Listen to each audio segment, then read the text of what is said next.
Hello everybody and welcome back to my YouTube channel. My name is Janhavi Pradeep and today I'm going to give you 8 reasons to read this beautiful book by Madeline Miller called CIRCE.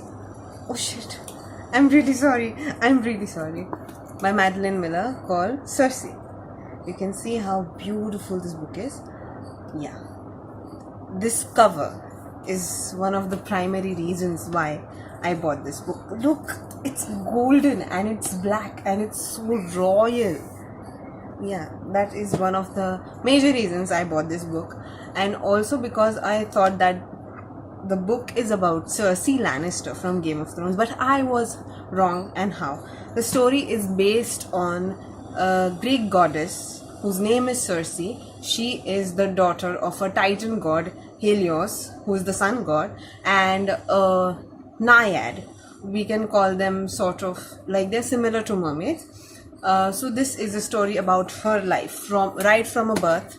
We can't really say it until her death because she's a goddess and gods are immortal. So yeah, that's what the book is about. To sum it up, it's basically the life of the goddess Cersei and the various things that she has seen through her life. Now let's just head straight to the 8 reasons why you should read this book. As I have mentioned this before, the book is absolutely beautiful outside as well as inside. Madeline Miller's writing is excellent. I mean, this is my second point. You should read the book for its writing, but the book is beautiful. The story is beautiful. You will get to learn a lot of things from this book. Yeah. The second point is the writing of the book. Madeline Miller has done a fabulous job writing this book, and it is a lot of responsibility when it comes to giving a voice to the character who has been ignored throughout history and telling the story from their perspective. And Madeline Miller has done an exemplary job right here. The writing is smooth, it's poetic, you won't get bored. You might have to pull your dictionary out a few times if you're not very well versed with English words and stuff like that, but the writing of this book is absolutely beautiful.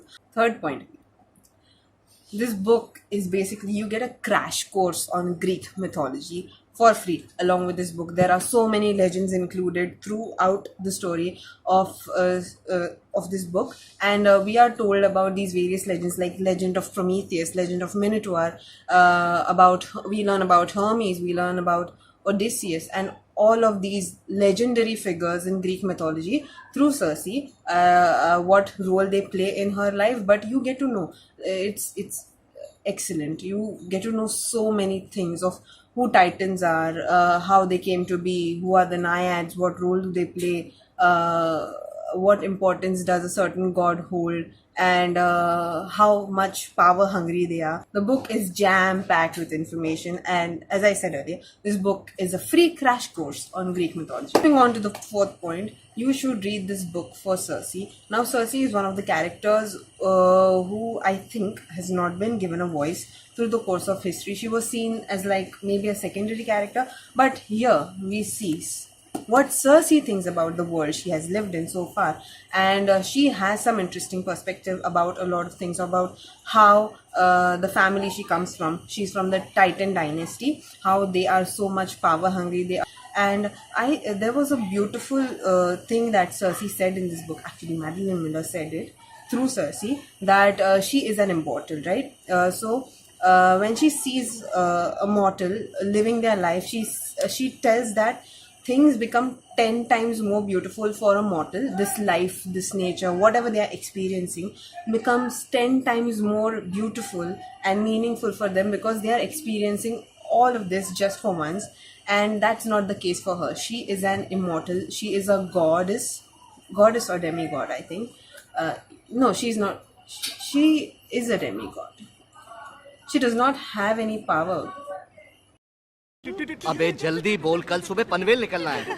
She is an immortal, so things keep on repeating and continuing for her, and they unfortunately do not hold that much meaning for her. So I think that was an interesting perspective given by Cersei, and like this there are many things Cersei has a commentary on, and this book is told from her perspective. It's in a linear manner. The story goes on in अबे जल्दी बोल कल सुबह पनवेल निकलना है we see the story proceed just as Cersei proceeds in her life. So that's very, very, very interesting. I've combined the fifth and sixth point here. I'll let you know why. Okay, so you might think that life should be a cakewalk for Cersei, right? She is the daughter of one of the most prominent gods in Greek mythology, and also of a very beautiful and prominent naiad, mermaid, we can say. So yeah, life should be pretty easy for her. She comes from a very privileged background, and she is an immortal. She's a goddess. She is an immortal. She won't die. She has everything that one needs to go through this life. But things are not easy for Cersei right from the moment when she is born. She is been criticized for the way she looks, for the way she sounds, for whatever she does. And I personally felt really bad for Cersei. Now, Cersei is not the only child in the family. Her parents have many, many, many kids. I'll just say that she has many siblings. She has many cousins to whom she is constantly compared to. And I think this comparing somebody with someone else is like the worst thing you can do, and for a parent to do that, it's even like it's pathetic to do that to your child. But moving on, life is not a cakewalk for Cersei.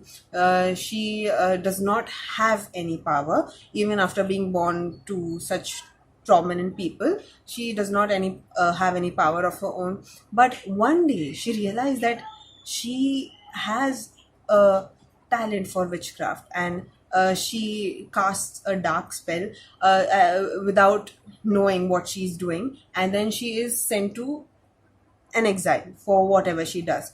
And this is where Cersei realizes who she is. She falls down on the ground, she burns to ashes, and then she rises up like a phoenix. So, this is a tale of persistence, and this is also a tale of finding who you are. It's a tale of self-discovery, and there are so many things that you can learn from Cersei. She does not even think about giving up once throughout the entire story. And if you go ahead and read this book, you will understand what I'm trying to say, what horrible things Cersei has to go through her entire course of life. And it's not like after a certain point of time your suffering will end, you'll die and then you'll find peace. That's not the case for her. She goes on living and living and living, and she sees many people that matter to her die. And yeah, but she is still there. So there are so many things that you can learn from Cersei. Now I've covered reason 5 and 6. Now we'll move on to reason 7.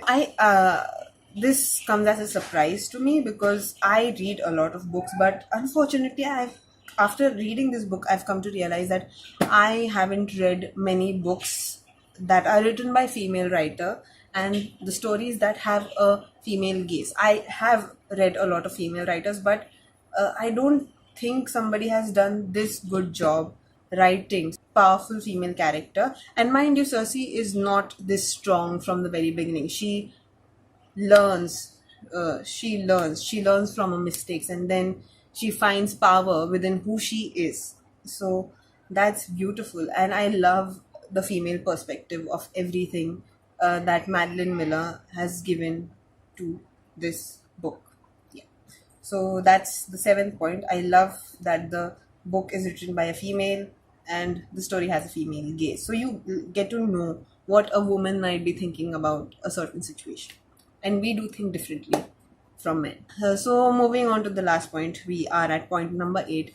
The book will not bore you at any point in time. It's jam packed with information, not only about Greek mythology, but about life, about self worth, self discovery, and learning how to just go on even after you just fall down and smack your face on the ground. How do you get up? Cersei will teach you so many important life lessons.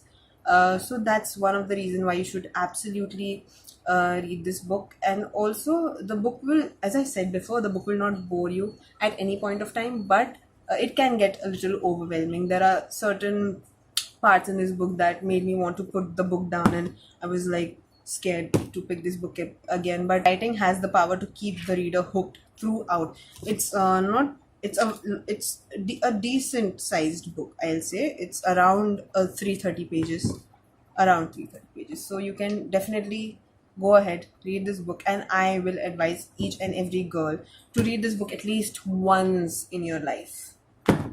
Thank you for watching the video. If you like the video, please press the like button. If you like the content of the channel, please consider subscribing. And I'll see you in the next one. Alvida for now. Bye.